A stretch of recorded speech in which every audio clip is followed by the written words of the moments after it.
wa an Talhata ibn Ubaidillah qala kana Rasulullah sallallahu alaihi wasallam idza ra'a al-hilal qala Allahu akbar Allahumma ahillahu alaina bil amni wal iman was salamati wal islam wat tawfiq lima yuhibbuhu rabbuna wa yarda rabbuna wa rabbuka Allah atau kama qala Rasulullah sallallahu alaihi wasallam. Dari hadis yang diriwayatkan oleh Talha bin Ubaidillah, dia mengatakan bahwa Rasulullah sallallahu alaihi wasallam apabila melihat hilal maka beliau berkata, Allahu akbar, Allah Maha Besar. Ya Allah, pertemukanlah bulan tersebut dengan kami dengan aman dan dengan keimanan, dengan keselamatan dan dengan keislaman, dan dengan petunjuk untuk segala yang disukai oleh Tuhan kami dan diridhoinya. Tuhan kami dan Tuhan engkau adalah Allah. Hadis riwayat Imam At-Tirmizi dan Sunan Ad-Darimi. Kaum muslimin, hamba-hamba Allah jamaah Jumat rahimakumullah. Alhamdulillah, kita bersyukur kepada Allah Subhanahu wa taala dengan kesyukuran yang tiada terkira. Alhamdulillah, dengan izin Allah, dengan nikmat dan karunia-Nya, dengan kasih sayang dan kemurahan-Nya, kita kembali dipertemukan Allah dengan bulan Ramadan yang mulia. Adalah nikmat yang luar biasa bila Allah Subhanahu wa taala berkenan mempertemukan kita kembali dengan bulan yang mulia dan istimewa ini. Ada sekian hamba-hamba Allah telah kembali ke haribaannya sebelum Ramadan datang, sehingga kemudian berakhirlah peluang mereka untuk berjumpa dengan Ramadan. Maka kita wajib bersyukur, memuji Allah Subhanahu wa taala atas segala nikmatnya, khususnya nikmat berjumpa dengan Ramadan, yang barangkali sebagian kita jauh-jauh hari sudah berdoa kepada Allah, sudah meminta kepadanya dengan tulus, dengan ikhlas, dengan penuh harap, Allahumma ballighna Ramadan. Ya Allah, sampaikan kami ke bulan Ramadan. Ini dia telah kembali datang menemui kita. Rasulullah SAW bersukacita, bergembira ria, sangat antusias, sehingga bila Ramadan datang beliau berkhutbah dalam hadis yang sahih, atakum Ramadan, telah datang kepada kalian bulan Ramadan. Bahkan dalam hadis sahabat Nabi Talha bin Ubaidillah yang kita sampaikan di awal khutbah ini, Rasulullah punya kebiasaan, punya sunnah, setiap kali melihat hilal bulan Hijriah, tidak saja hilal Ramadan, hilal bulan Hijriah, baik itu beliau melihatnya di hari pertama, atau mungkin baru terlihat di hari kedua, atau mungkin baru terlihat di hari ketiga, maka Rasulullah SAW mengucapkan doa. Bahkan sebagian doanya yang diawali dengan takbir, Allahu Akbar, Allahumma ahillahu alaina bil amni wal iman was salamati wal islam wat taufiq lima yuhibbu rabbuna wa yarda.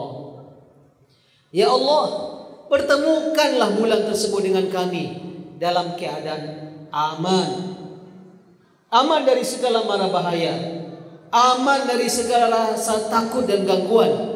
Karena bila kita merasa aman, bila kita berada dalam keadaan aman, maka kita sangat kondusif menyembah Allah dan beribadah. Dan dengan keadaan iman, karena hanya imanlah yang membuat kita memenuhi perintah Allah. Karena dengan imanlah orang menerima seruan dan perintah Allah Subhanahu wa taala. Itu sebabnya mayoritas ayat-ayat yang memerintahkan perintah-perintah wajib, atau yang melarang larangan-larangan haram, semuanya diawali dengan panggilan dan seruan, ya ayyuhalladzina amanu, wahai orang-orang beriman, kutiba alaikumusiyam, diwajibkan bagi kalian berpuasa, kutiba alaikumul qisas, diwajibkan bagi kalian berqisas, idza qumtum ila shalah faghsilu wujuhakum, jika hendak akan salat berwudu, idza nudiya lis salati min yaumil jumu'ah fas'au ila dzikrillah, jika diseru untuk salat Jumat segera datang untuk segera salat. Dan banyak ayat-ayat lain yang diperintahkan adalah orang-orang beriman. Karena dengan imanlah, kata para ulama tafsir, kita akan memenuhi seruan Allah. Wassalamah, dan keselamatan. Bila kita tidak dalam kondisi selamat, kurang sehat, ada kendala, ada ancaman, ada penghalang untuk kita kemudian mentaati Allah, tentu berkuranglah ibadah, berkuranglah amal saleh, berkuranglah taqarrub kita kepada Allah. Maka Rasulullah memohon kedatangan Ramadan membawa aman, iman dan keselamatan. Wal Islam, dengan keislaman.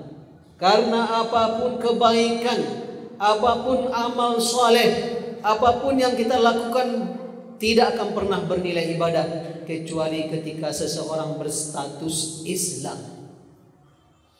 Rukuk sujud 2 kali di pagi hari, 4 kali, 4 rakaat di siang hari, zuhur 4 rakaat di asar. Orang bisa mengerjakannya, bisa ditiru, bisa dilatih, bisa dicoba. Tapi kalau tidak beragama Islam, semuanya haba'an mansura, hancur lebur, tak bernilai, tak berpahala. Mungkin saja ada orang non-muslim bisa menghafalkan Al-Fatihah sejak Bismillahirrahmanirrahim sampai waladhdallin amin, tapi semua tidak akan berpengaruh apa-apa kalau yang membaca dan mengucapkannya bukan seorang yang beragama Islam. Maka Rasulullah SAW mendoakan 4 hal yang sangat urgen agar kita mentaati Allah ketika menyambut Ramadan: aman, iman, selamat dan keislaman. Kaum muslimin, hamba-hamba Allah jemaah Jumat rahimakumullah, Ramadan adalah syahrun mubarak. Atakum Ramadan, telah datang kepada kalian Ramadan, kata Rasulullah, syahrun mubarak, bulan yang diberkahi. Waktu-waktunya berkah, amalan-amalan di bulan ini berkah, seluruh kebaikan yang kita kerjakan menjadi berkah. Berkah, kata para ulama, adalah segala yang mengandung makna luasnya kebaikan, panjangnya umur kebaikan, tingginya nilai kebaikan. Itulah makna-makna keberkahan. Dalam contoh yang sederhana, tanda-tanda rezeki yang berkah, rezeki itu digunakan untuk kebaikan, rezeki itu digunakan untuk amal saleh, rezeki itu cukup dari waktu ke waktu. Ketika kita memiliki anak 2, gaji masih segitu, cukup. Ketika anak sudah 3, masih cukup. Ketika anak sudah 4, terus saja cukup. Itulah rezeki yang berkah. Rezeki dinikmati oleh orang-orang saleh, rezeki dinikmati oleh orang baik, rezeki dinikmati oleh orang banyak. Itulah rezeki yang berkah. Di banyak tempat khatib temukan, di kampung-kampung, orang tua-tua kita dahulu membangun masjid surau dari sedekah panen padi mereka. Sekian panen, sekian pikul untuk masjid. Mereka bersedekah dengan cucuran keringat mereka. Lalu kemudian masjid dan surau yang dibangun tahan lama, banyak jamaahnya, menghadirkan orang-orang soleh dan taat di sana. Itulah keberkahan. Maka ini momennya kaum muslimin. Mari berebut keberkahan di bulan Ramadan. Jangan biarkan jenak-jenak waktunya berlalu. Peluang amal soleh yang mampir, yang ada peluang di depan kita, marilah kita rebut sebanyak-banyaknya. Karena inilah bulan yang diberkahi oleh Allah Subhanahu wa ta'ala. Selanjutnya, meminjam istilah para ulama tazkiyatun nufus, para ulama-ulama yang gemar menyucikan jiwa, mendekatkan diri kepada Allah dengan taqarrub yang maksimal.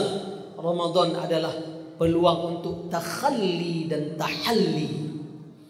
Takhalli adalah meninggalkan hal-hal yang buruk, meninggalkan kebiasaan-kebiasaan negatif, meninggalkan dosa dan maksiat. Sementara tahalli, menghiasi diri dengan kebaikan, menghiasi diri dengan amal soleh, menghiasi diri dengan hal-hal yang diridhai oleh Allah Subhanahu wa taala. Ini jugalah momennya. Momen musim kebaikan. Semua orang asik salat malam, semua orang berpuasa, orang pegang Quran, tilawah, tadarus, orang berinfak, bersedekah, orang membagikan perbukaan. Inilah momennya. Hari ini juga orang menahan diri, menahan mulut untuk tidak mengucapkan kata-kata kotor, kalimat-kalimat yang menyakiti orang lain, meninggalkan kebiasaan-kebiasaan buruk, menahan diri dari segala yang dimurkai oleh Allah Subhanahu wa taala. Inilah momennya. Maka mari kita ambil momen ini untuk melakukan takhalli dan tahalli, meninggalkan yang dimurkai oleh Allah Subhanahu wa taala dan menghiasi diri kita dengan hal-hal yang diridhai. Bagi saudara-saudara kaum muslimin yang masih diuji oleh Allah sampai hari ini masih saja merokok, maka Ramadanlah momennya meninggalkan barang haram tersebut. Kita mampu menahan diri sejak imsak sampai maghrib. Kenapa enggak dilanjutkan besok, lusa dan seterusnya? Jangan kita seperti bermain-main dengan Allah, mentaatinya di siang hari, langsung kemudian berbuka dengan yang diharamkannya. Maka lanjutkanlah kita mendekati diri kita kepada Allah Subhanahu wa taala, meninggalkan yang dimurkainya. Khatib yakin semua kita enggak rela ketika melihat anak-anak kecil pegang rokok. Pasti kita marah, pasti kita tegur, enggak baik, enggak bagus. Tetapi kenapa orang dewasa melakukannya? Apa kurang akal atau kurang fikiran? Pasti kita semua enggak rela anak-anak kita merokok. Tapi kenapa bapaknya merokok juga? Maka Ramadan inilah peluangnya untuk meninggalkan kaum muslimin kebiasaan-kebiasaan buruk, meninggalkan hal-hal yang dibenci oleh Allah dan Rasulnya. Aqulu qouli hadza wa astaghfirullah li wa lakum wa lisairil muslimin wal muslimat wal mu'minin wal mu'minat fastaghfiruh innahu huwal ghafurur rahim. Alhamdulillahi rabbil alamin wa bihi nasta'in ala umurid dunya waddin. Wassalatu wassalamu ala ashrafil anbiya'i wal mursalin نبينا محمد وعلى آله وصحبه الطيبين الطاهرين ومن تبعهم بإحسان إلى يوم الدين. أشهد أن لا إله إلا الله ولي الصالحين وأشهد أن محمدا عبده ورسوله المبعوث رحمة للعالمين. معاشر المسلمين رحمكم الله، أوصيكم ونفسي بتقوى الله فقد فاز المتقون. يا أيها الذين آمنوا اتقوا الله حق تقاته ولا تموتن إلا وأنتم مسلمون.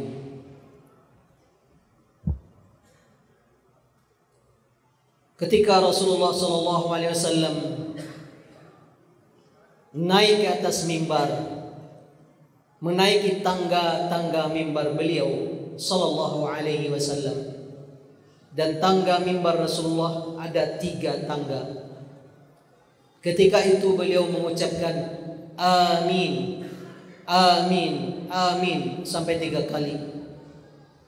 Selesai Rasulullah SAW berkhutbah dan salat, sahabat bertanya, ada apa gerangan Rasulullah SAW membaca amin kedengaran sampai 3 kali? Maka Rasulullah SAW mengatakan bahwa Jibril telah datang kepada beliau dan berkata, Idza dzukirta wailun liman dzukirta 'indahu falam yusalli 'alaika qul amin.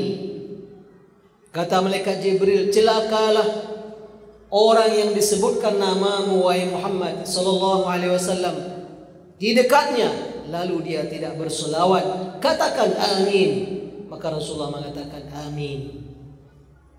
Yang kedua, malaikat Jibril mengatakan wailun liman adraka walidayhi aw ahadahuma falam yudkhilhumal jannah qul amin. Celakalah orang yang masih mendapatkan kedua orang tuanya atau salah satu di antara keduanya, lalu dia tidak berusaha memasukkan ke surga orang tuanya, tidak dibimbing di hari tuanya mentaati Allah, katakan amin. Maka Rasulullah mengatakan amin. Yang ketiga, wailun liman adraka Ramadan falam yughfar lah, qul amin. Celakalah orang yang bertemu dengan Ramadan lalu dia tidak diampuni dosa-dosanya, katakan wahai Muhammad amin. Maka kemudian Rasulullah mengatakan amin. Dari hadis sahih ini yang menjadi catatan kita adalah doa yang ketiga. Ramadan adalah syahrul maghfirah. Ramadan bulan ampunan. Disinilah kita merengkuh, berebut meraih ampunan Allah Subhanahu wa taala. Celaka kata malaikat Jibril, didoakan oleh malaikat Jibril, didoakan oleh Rasulullah sallallahu alaihi wasallam dengan diaminkannya oleh beliau. Siapa-siapa yang berjumpa dengan Ramadan lalu tidak diampuni dosa-dosanya. Maka pada Ramadan inilah peluang kita bertaubat dengan sebenar-benarnya taubat. Taubatun shadiqah, taubat yang benar, taubatan nasuha, taubat yang betul-betul tulus dan ikhlas. Mari kaum muslimin, khatib mengajak diri khatib sendiri dan kita semuanya. Kita tinggalkan bila masih ada dosa dan maksiat yang masih kita geluti dan kita masih bergelimang. Minta maaf dan minta ampun kepada Allah, minta maaf dan minta redha kepada manusia. Bila ada dosa-dosa sesama manusia, Allah tidak berhak mengampuninya kecuali yang bersangkutan meridhai dan memaafkannya. Mari kita bersihkan diri kita, hati kita. Kita ajak keluarga dan anak-anak kita agar memanfaatkan momen Ramadan mendapatkan ampunan dari Allah Subhanahu wa taala.